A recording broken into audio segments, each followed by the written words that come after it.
Good evening everyone, how you doing? Is alright? Welcome to Newcastle Fans TV. Hello to everybody in the live chat. Is it that way or that way? I don't know which way. Anyways, we're going to be looking back at the 3 goals which we scored. Yes, 3 goals we did score. We've scored 7 in a week. It's been an alright for being a Newcastle fan, isn't it? Not many of them about, mind.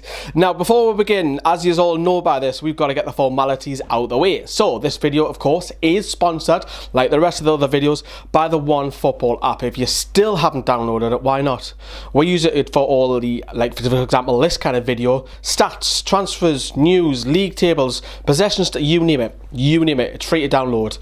Right, so we're going to be talking about the goals. We're going to be hearing from Chris all the way from Australia in a minute, mate. But speaking of Australia, I just want to say a big massive thank you to Luke.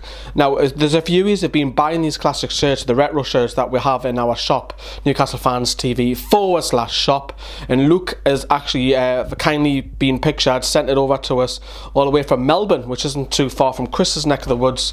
He sent us this brown ale one, which he bought from us as well. We've got several. We've also got an England collection now, and of course we've still got our own, which is only $4.99, but there's a special promotion coming on them in February. Right, so now they're out the way, thank you for being patient with that.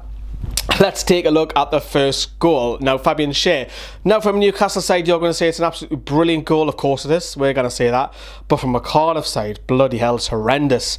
We'll talk about the negative side, being a Cardiff fan, because look, obviously we are Newcastle fans, but we're trying to see it neutral, of course, with E. Now, as you know, Fabian Schär runs on. Just to point out for any of the international viewers who are watching, we cannot show live Premier League footage because of copyright. So as Fabian Schär starts to run, for me, if you're a Cardiff fan, Nais, who was yes, he is playing out of position on the left, but he's got to take him down. He's got to take one for the team. Take a yellow card. Just do it. You know, you can understand why.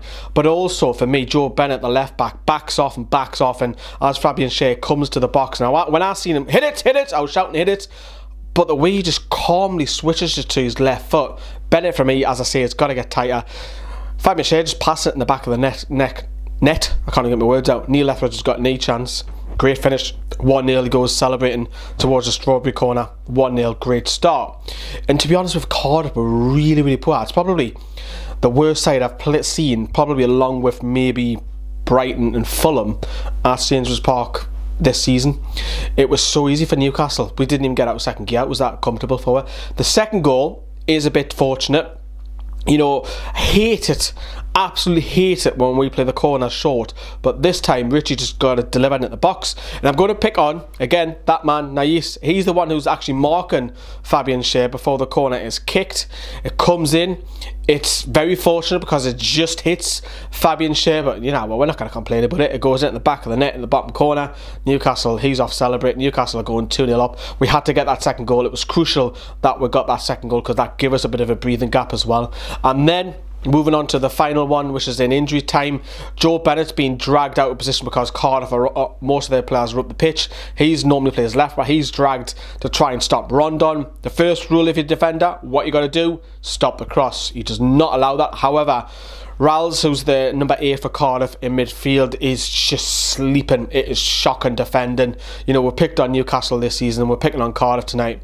Perez gets ahead of him, and Perez, to be fair, good movement from him. We've been picking on him of late, but he's scoring the goals of late and he's got to continue that form. Put it in. 3-0, game hour. Thank you very much. Newcastle gone and win, and it's comfortable, and we had to win that game. We really did. Let's hear from Chris before we come back to me.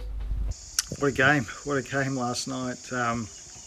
Look, if you told me a couple of weeks ago we'd be without you know, Shelby, Dummett, Diame, Key, Mutu, I'd think, oh God, we're really going to struggle. So super happy with that game. I think the key was the formation. Bringing Lejeune back, have those 3 central defenders, having wing backs, having solidity in midfield, Longstaff.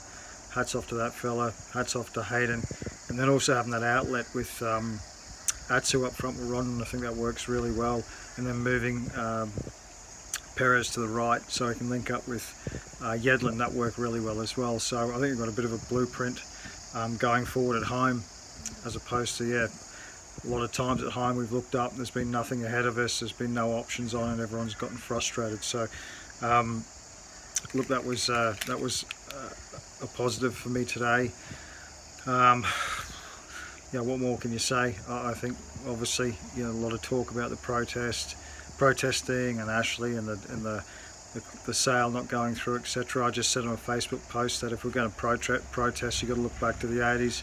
You've got to not rock up to the games. You've got to do pitch invasions. You've got to disrupt the stands, which is not necessarily what we want to do. But if you want to really ruffle these feathers, that's the only way this parasite's going to, you know, be moved. Otherwise, you're just going to sit on the cash cow, which is Newcastle United, for another 10 years. So I think fans have to get serious and bring those protests up to the next level.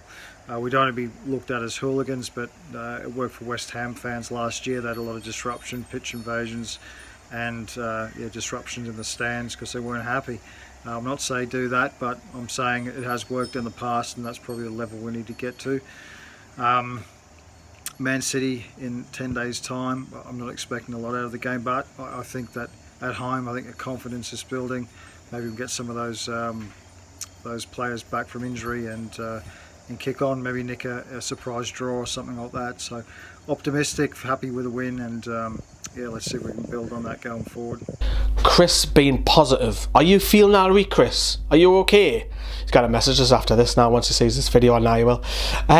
So Chris is happy. We're happy. We're going to switch the focus onto the FA Cup very shortly. We might do a live video possibly tomorrow night or the next night, one of the two, just to interact with you, because it's been a couple of weeks since we've done a live video. And aye, it feels good this weekend, didn't it? It's been a good week for the Toon. 7 goals, as I touched upon as well.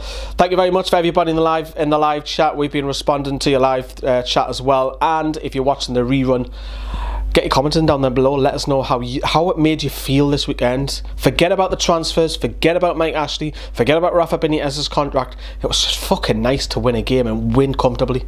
Have a good night.